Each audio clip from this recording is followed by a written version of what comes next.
What's good? You're listening to the Black Revolutionary Podcast, The Blueprint, where we hope to educate and motivate the Black community because our unity is the pathway towards equal resources and equity in America. My name is Melody Angel, and you might know me as a singer-songwriter, but I'm also a community organizer as president of the Black Revolutionary Collective. And every Wednesday, I will break down the speeches and comments made by some of our most legendary Black revolutionary thinkers. Because maybe, just maybe, they already left us the blueprint that will finally unite our people so we can reach that mountaintop, that equality, that equity for all Black people in America, not just for the chosen few. Power to the people. Welcome to our first episode. I will almost always begin with somewhat of a rant, but I'll just call it an opening statement. Whenever a Black person talks about or works to build Black empowerment, we are told that we must hate white people. Why does the love I have for my beautiful Blackness instantly have something to do with white people? I really want to know. I find this disturbing and a little pathetic. I have never and will never hate white people, or any other race for that matter. You can't make it true. It's the system that white people happen to construct to deny my community equal resources, equal pay, equal opportunity, and equal treatment by police. When I started reading about my Black history in the Chicago Library, I remember reading about the Black empowerment movement of the 60s and thinking how courageous these men and women were. So I went to school to tell my history teacher about them. And she told me that they were radicals that believed in violence against white people. But I did not believe her. So I continued to research in the library. I read books. I read transcripts of speeches. I read about people like Stokely Carmichael, Angela Davis, Huey Newton, Fannie Lou Hamer, Malcolm X, Fred Hampton, Elaine Brown, Nina Simone, Nikki Giovanni, and James Baldwin, and so on and so forth. There were so many amazing revolutionary thinkers that I was blown away by and inspired by outside of the classroom. All of these people who said repeatedly that they did not hate white people. It was the oppression forced upon the Black community as a whole that they had a problem with. Also, all the names I mentioned also worked with like-minded white people during this revolution who also thought it was wrong the way Black people were treated in America. But even now, if I tell you these people I have named are my heroes, you'd instantly say that I was some militant, angry Black woman, because throwing me in that box makes it easier to disregard my opinions and the truth about race in America, and how race seems to still hurt my Black community the most. America continuously denies this fact,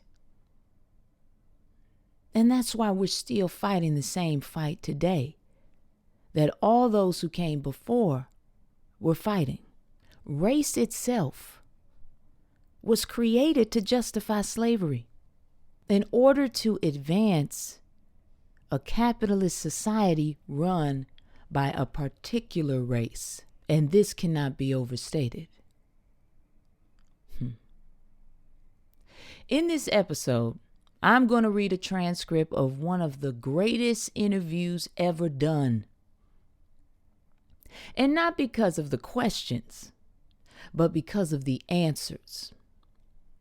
The answers given by none other than my favorite writer of all time, Mr. James Baldwin. Just to give you some context of the time period, in 1965, Malcolm X was assassinated. And then a few years later, in 1968, Martin Luther King was assassinated too. 1 year after that, on May 16, 1969, James Baldwin had an open discussion on racial prejudice, civil rights, activism, and policing on The Dick Cavett Show.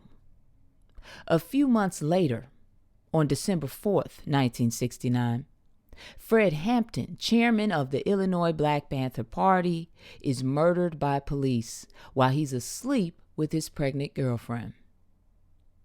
A federal grand jury refutes the police's assertion that they fired upon Hampton only in self-defense. So no one was ever indicted for Hampton's murder. That should sound familiar because to me it sounds just like the Breonna Taylor case, but let's stay on point. I would like you to notice how many of the same arguments against black empowerment are being used today. When a black person dares to speak about racism in America and the effects it has on our community, we are seen as hateful people, when we are the ones who are being hated on. It is absolutely amazing. If I could have anyone speak for all black people, I'm pretty sure it would be James Baldwin, the original great debater. I mean, this man's responses to questions of race are second to none.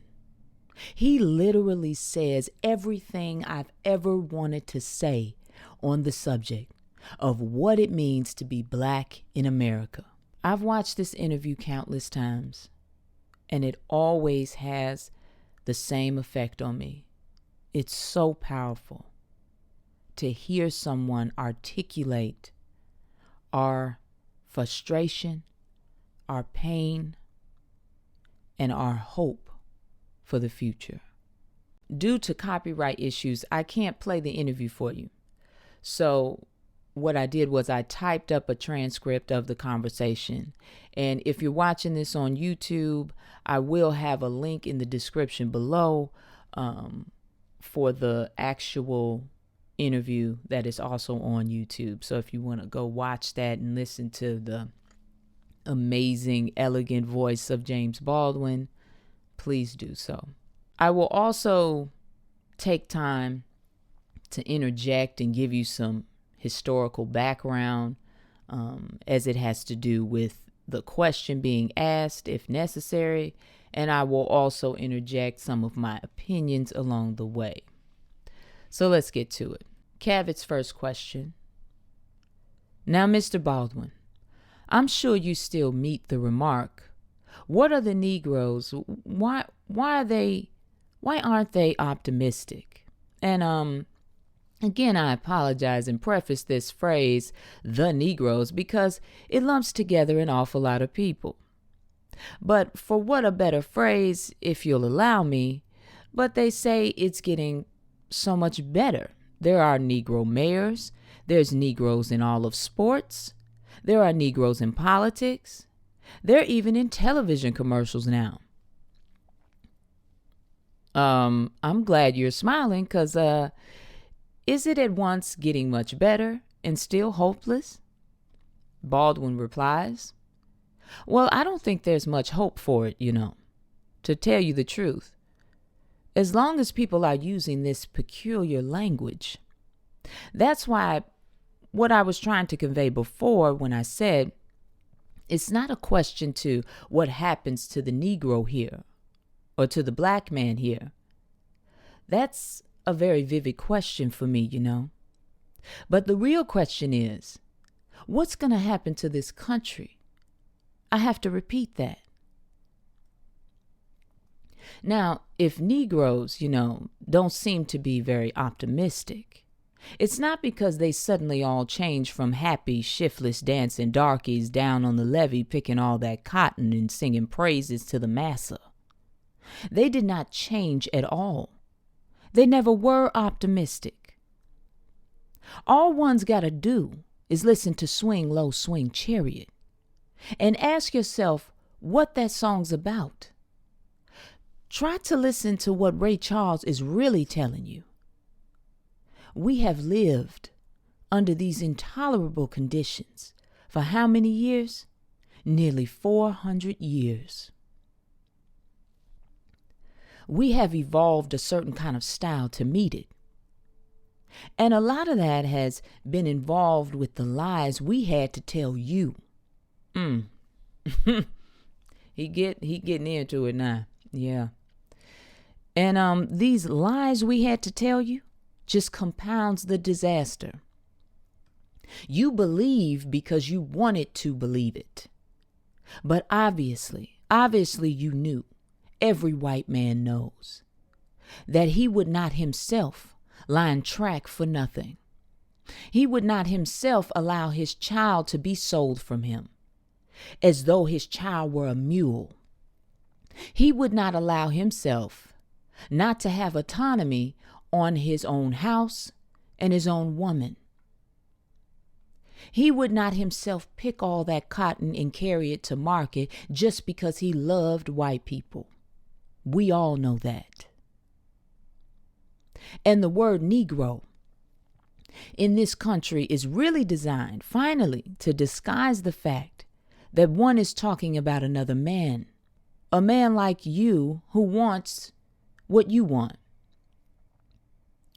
And insofar as the American public wants to think there's been progress, they overlook one very simple thing.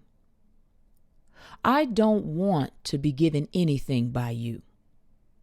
I just want you to leave me alone so I can do it myself.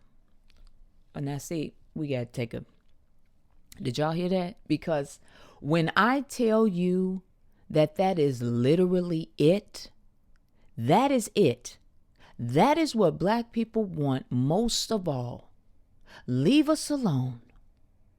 Let us live our lives in peace. Give us the same opportunities at happiness as you have. That's it. So simple. Trayvon Martin would still be alive if white people left us alone. George Floyd, Breonna Taylor, Ahmaud Arbery, Michael Brown. We can keep going. Tamir Rice, right? Martin Luther King, Malcolm X, Fred Hampton. These people would still be alive. They'd be old, but they'd be alive.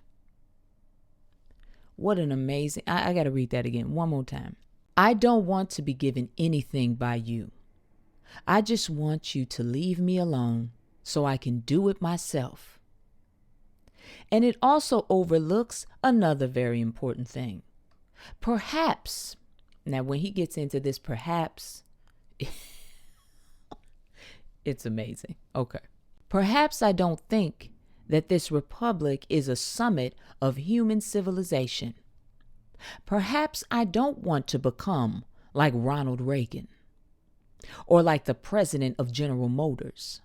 Perhaps I have another sense of life, which in fact my situation here has forced me to trust.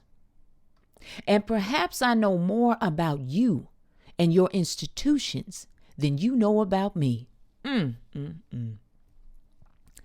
Perhaps I have judgment on them. Perhaps I don't want what you think I want. And there's nothing that you can give me. Perhaps there is something that I can give you.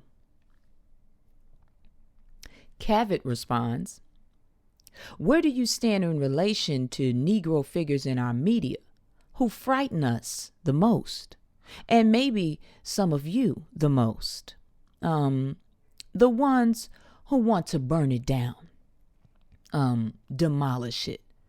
The ones who have totally given up. I assume you haven't given up. Now, let me give you some background on this question. He's talking about the Black Power movement Okay. So he's talking about the Black Panthers. He's talking about, Stokely Carmichael, Huey Newton. He's talking about how much those groups were scaring the life out of white people, especially middle America. They were freaked out because it was the first time that you heard a black person say the word black and power in the same sentence and mean it and want it, demanding it. And it scared white people. So he's basically saying, these people are scaring us. You're not like them, right? You're not a bad Negro. That's really the question he's trying to find out. So let's get into it. And the last thing Cavett says was, I assume you haven't given up. Baldwin responds, well, I'm still alive. And so as long as breath is in me, I will never give up. But if you think that Rap Brown and Stokely are something new, I refer you back to an old song. No one even knows who wrote it. And it's supposed to be a spiritual. And it's supposed to be about Christian church. But it really is a slave revolt song. The man says, if I had my way, little children, great God, I'd tear this building down. It is not new for me. We've always felt that. It's new for you. And if we were white, if we were Irish, if we were Jewish or Polish, if we had in your mind a frame of reference, our heroes would be your heroes too. Nat Turner would be a hero for you instead of a threat. Malcolm X might still be alive. It is that you can face in some ways the discontent of white people. When they rise, they are heroes, and everyone is proud of the brave, the Polish or the Irish or any white man in the world, and says, give me liberty or give me death. The entire white world applauds when a black man says exactly the same thing, word for word. He is judged a criminal and treated like one. And everything possible is done to make an example of this bad nigger, so there won't be any more like him. Now you can do this if you like, until your party is over. But I know, after all, who my heroes are. George Washington is not one of my heroes, for example. Neither is Booker T. Washington. What the American public has always tried to do is accommodate me into a system which has always meant my death. They want me to become an accomplice to my own murder. That is what you really mean by integration. Ooh, this man. Cavett responds, that's impressive, but I don't really understand it. That last sentence. Wow. Okay. So Baldwin responds, Stokely Carmichael said, and he's quite right, integration is a euphemism for white supremacy. The truth is that we have been integrated since we got here, That is not the battle. That is not what the battle is at all. The Negroes in this country range from every color, and range from yours to mine to people even blacker than me. That gives away the history and tells us what happened. As an old black woman once put it to me to sum it up, she said, white people don't hate black people. If they did, we'd all be black. That's something you've got to face. I mean you, the American public. You've disowned your brothers, sons, sisters, and daughters, and you've got to face that. Now, what Baldwin is referring to is the rape of black women by white men, which is why we had that range of color in our black race, which is why you had some black people that looked almost white because their father was white, you see. So he's making a reference to the rape that went on during slavery and the rape that continued after slavery. Okay. So Cavett responds, "There's a sense that I don't think you answered my question." Mr. Baldwin, I guess what I meant by not answering my question was this. You've got a kind of simple idea of what Stokely Carmichael and Rap Brown mean, and maybe because we may not read their words in complete form, but we see them on the news, and they're yelling, "Get guns, burn," so forth. And all I was asking really was, are you more moderate than that in your present mood? And are they saying too much? Are they over making a point? So Cavett is referring to the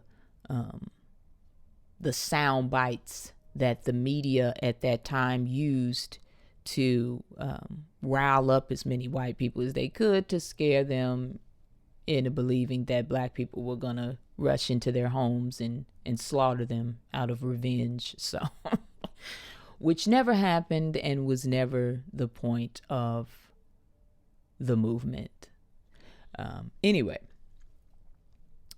Baldwin responds, "Well, the point that they're trying to make cannot be overstated. I'm much older than Rap, and I'm much older than Stokely. And to that extent, I can be called more moderate, I suppose. But on the other hand, the difficulty here is this.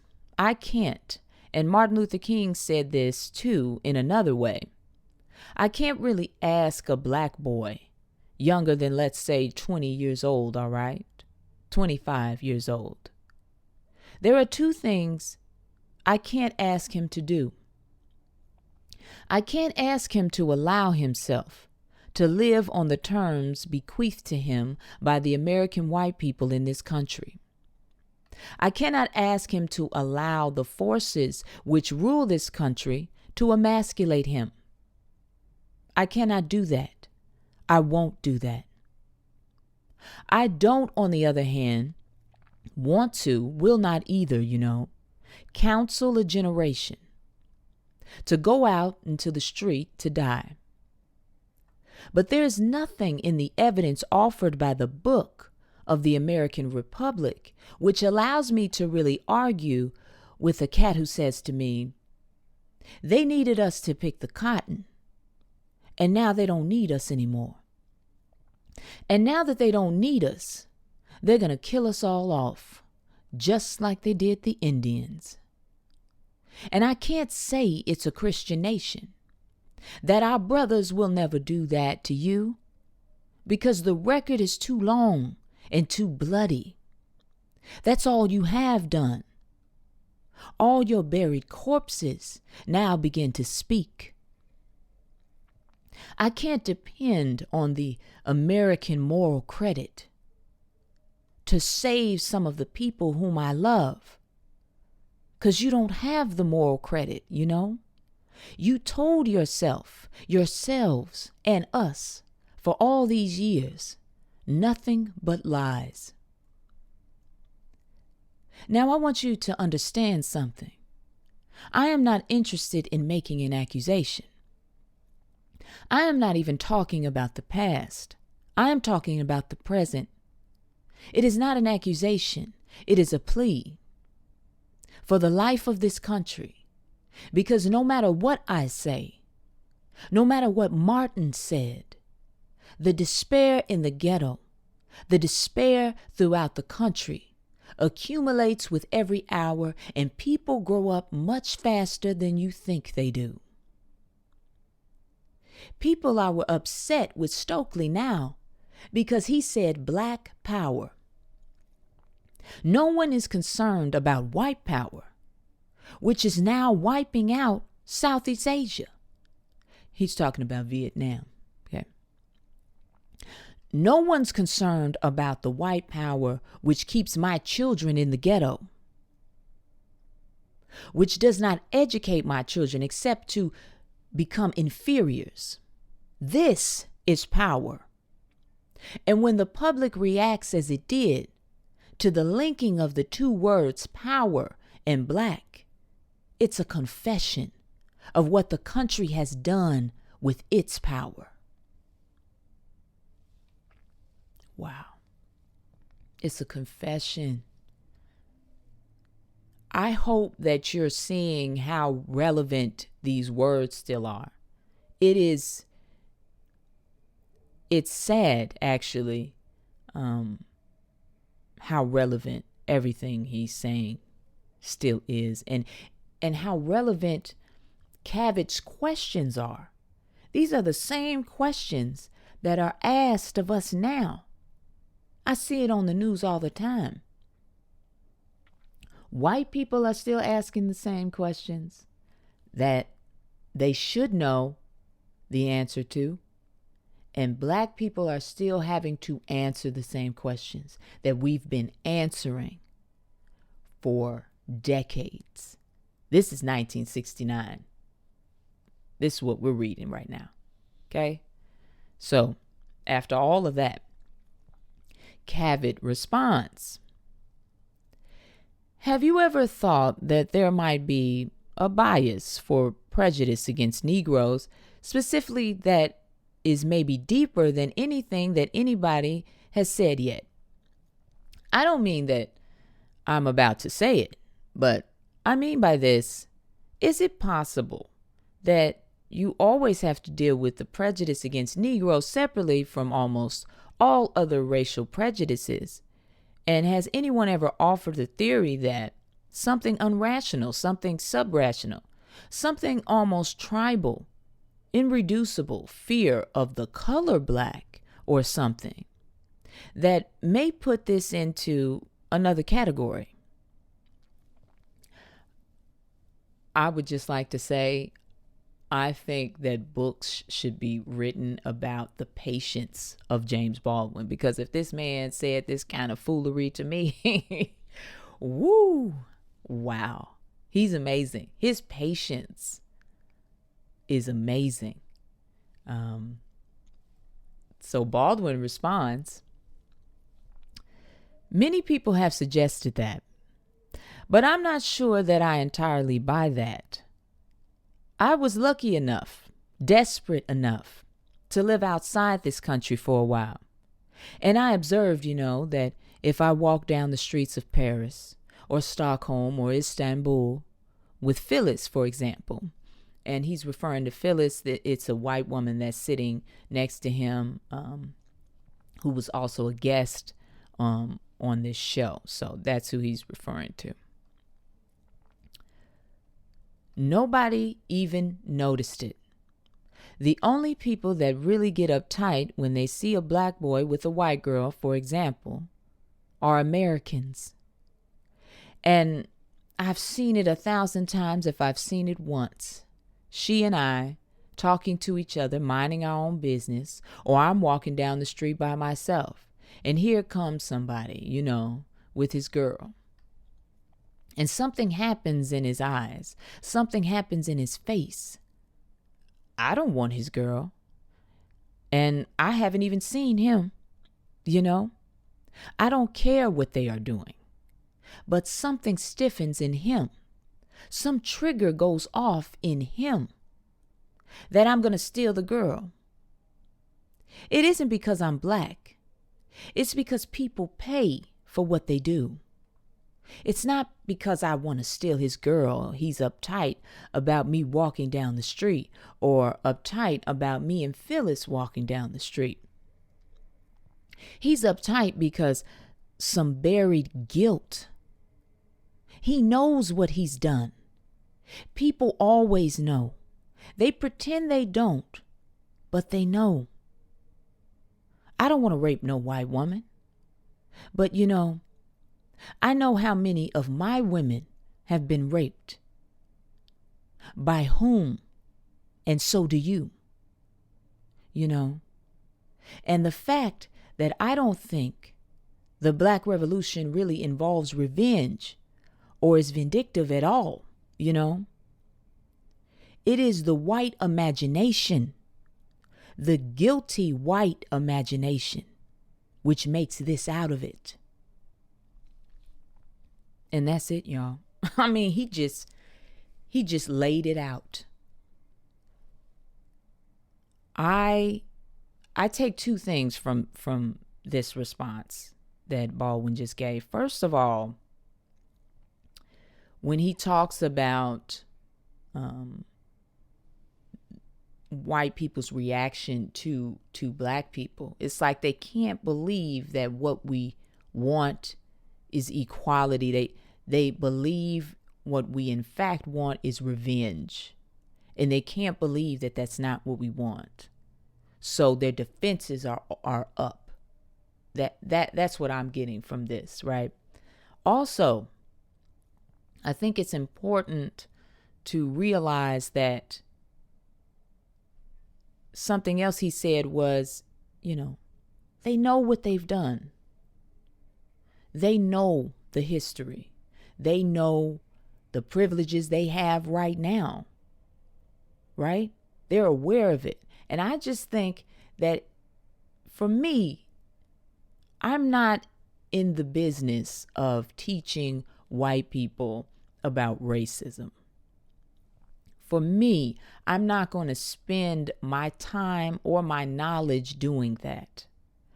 I, in fact, intend to use my time and my knowledge to teach my own people about who they are and what they can accomplish. That is where our time needs to stay. Because using your social media platforms, using your opportunities when you have an audience of people listening or watching you should not be spent on you trying to convince racists that racism exists. That, to me, is a waste of time and energy and knowledge.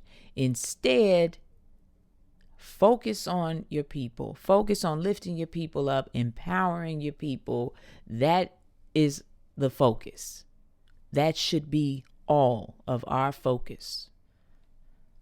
Just gonna say, but yeah, that guilt, that guilt. Oh my, what a response! It is the white imagination, the guilty white imagination, which makes this out of it. And this is what paralyzes us in all our social activities, It's the reason that no one's done anything about the labor unions, the schools, the situation about the people in the ghetto. Nothing about the police, who are a very real menace. Every black cat alive in this country, no matter how many people say, you're being paranoid when you talk about police brutality.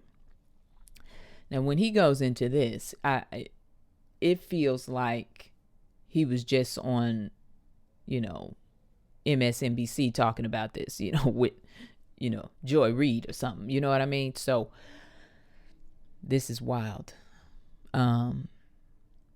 He continues on. Baldwin continues to say, I know what I am talking about.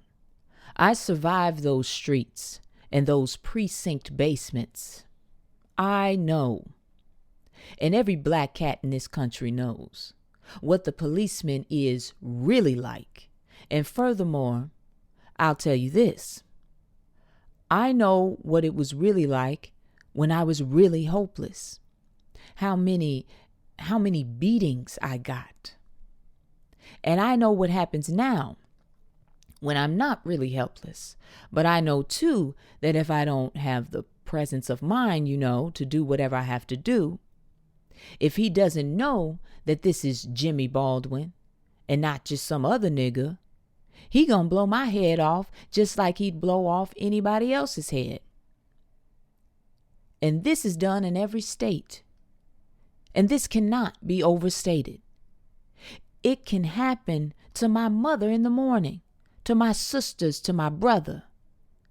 It's only now being on the news since it's happened to your heroes.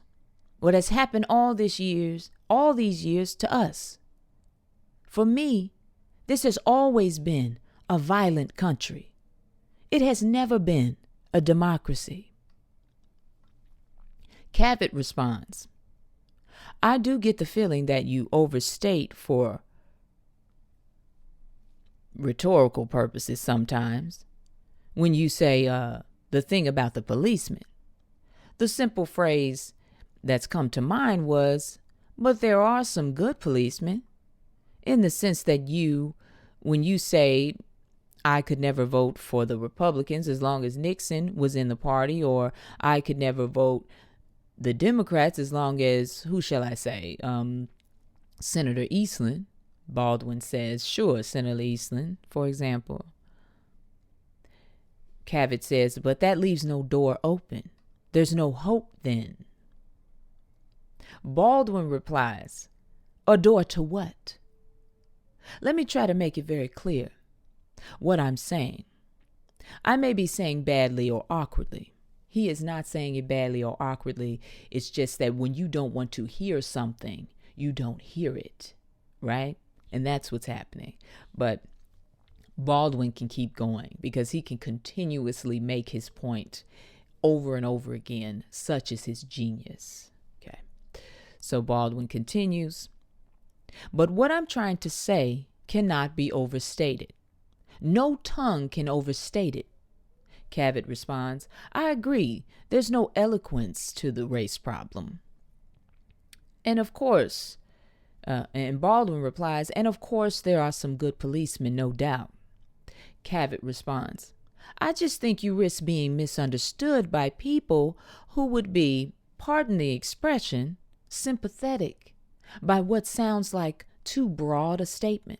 Now, I myself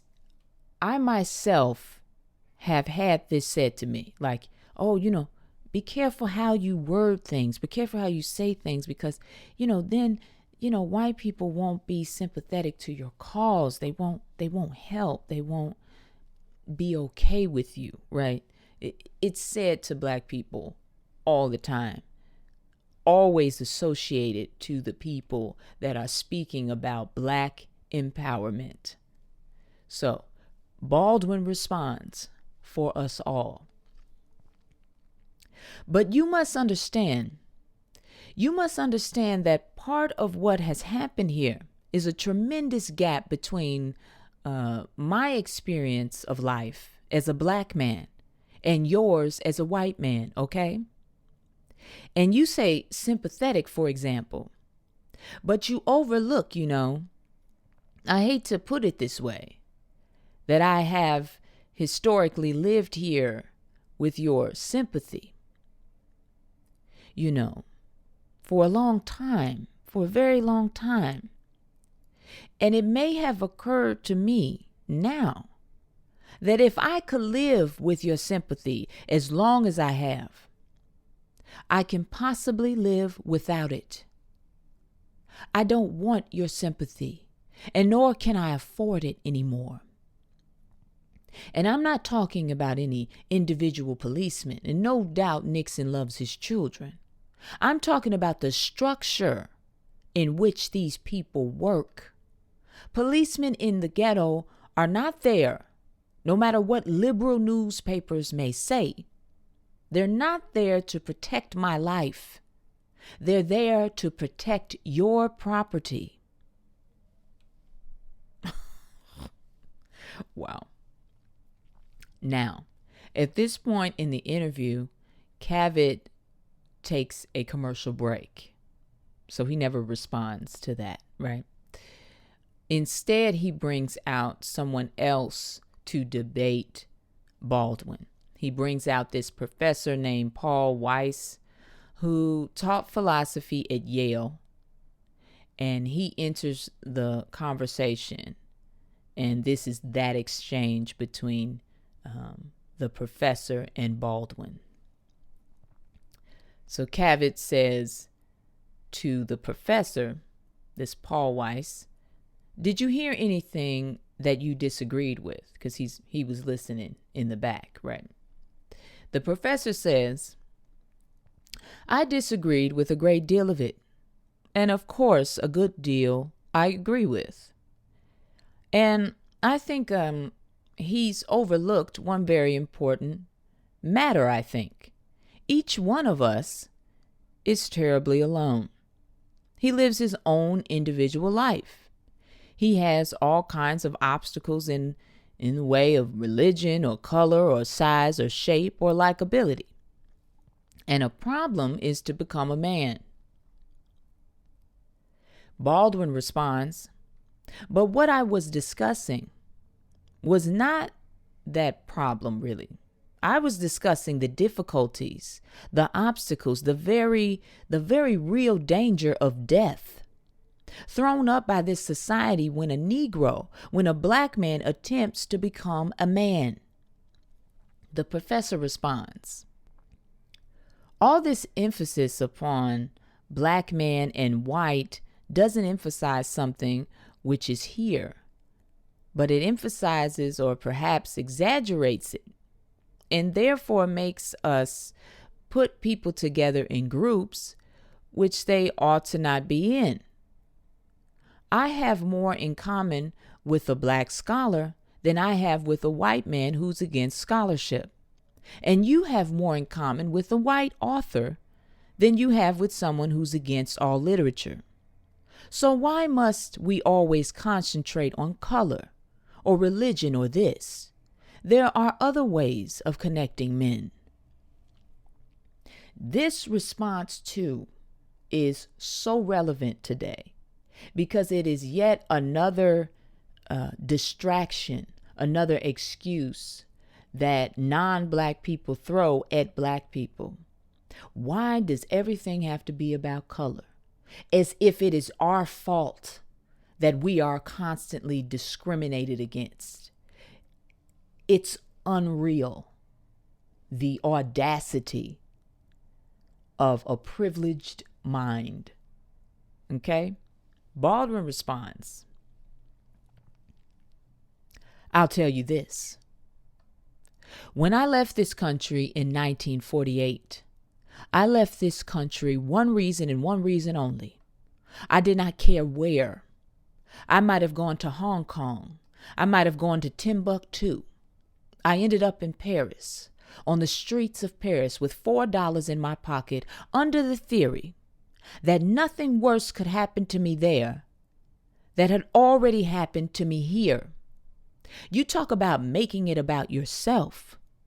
You have to be able then to turn off the antenna with which you live, because once you turn your back on this society, you may die.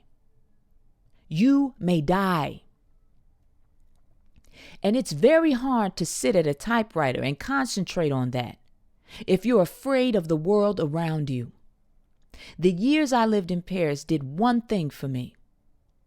They released me from that particular social terror, which was not the paranoia of my own mind, but a real social danger, visible on the face of every cop, every boss, everybody. I don't know what most white people in this country feel, but I can only include what they feel from the state of their institutions. I don't know if white Christians hate Negroes or not, but I know that we have a Christian church which is white and a Christian church which is black. I know, as Malcolm X once put it, the most segregated hour in life is high noon on Sunday. That says a great deal to me about a Christian nation. It means that I can't afford to trust most white Christians. And I certainly cannot trust the Christian church. I don't know whether the labor unions and their bosses really hate me. That doesn't matter. But I know I'm not in their unions. I don't know if the real estate lobby is against black people, but I know the real estate lobbyists keep me in the ghetto. I don't know if the Board of Education hates black people, but I know the textbooks they give my children to read and the schools that we have to go to. Now, this is the evidence. You want me to make an act of faith, risking myself, my wife, my woman, my sister, my children, my brother, on some idealism which you assure me exists in America, which I have never seen. Woo. Now, for me, that's the end of the interview. I believe there is more. I do not have the rest of the interview. That's all that I could find on YouTube. But for me, it doesn't really matter because that's it. Any retort was probably very small-minded, and I don't really need to pursue that. I'm not interested in a response to what Baldwin ended with. So for my final thoughts, I do not believe that we should be waiting for the day when those in power will give up their power and share it equally with black people who worked for free to build this country. Instead, I believe we need to construct different strategies to force our way towards collective power. I wanted to be sure that I started this podcast off with the truth of how I feel about racism in America. I wanted it to be the building blocks of what this podcast would become. This podcast is about taking what's happened in our history and using it to strategically change our future. The 60s brought the term Black Power, Black empowerment to the world. But we never reached Black empowerment, not in the way it was described to us then. Black empowerment has to be about economic power and political power. That is the only thing that will change our circumstance collectively. There are a lot of black people individually that have economic power, that individually have political power. But we are the only race in America that doesn't have collective power. We don't do things together. We don't group up our economic power. We don't group up our political power. And it puts us at a disadvantage. It puts us in a place where we're always asking to be treated fairly, instead of having the power to demand that we're treated fairly. And that must change.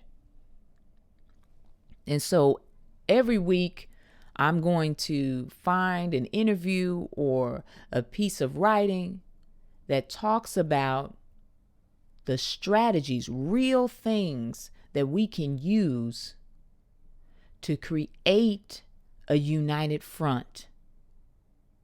Because even though we're all different, I hear people always talking about black people are not a monolith. Okay, fine, whatever. I don't care. We're not all the same, but we can agree that we want to be treated fairly. We can agree on that. So that means that we can unite to fight for that. Period. Let's not make this more difficult than it already is. We're in a better place financially if we look, like I said, at the individual success that we've had. We need to figure out a way to come together.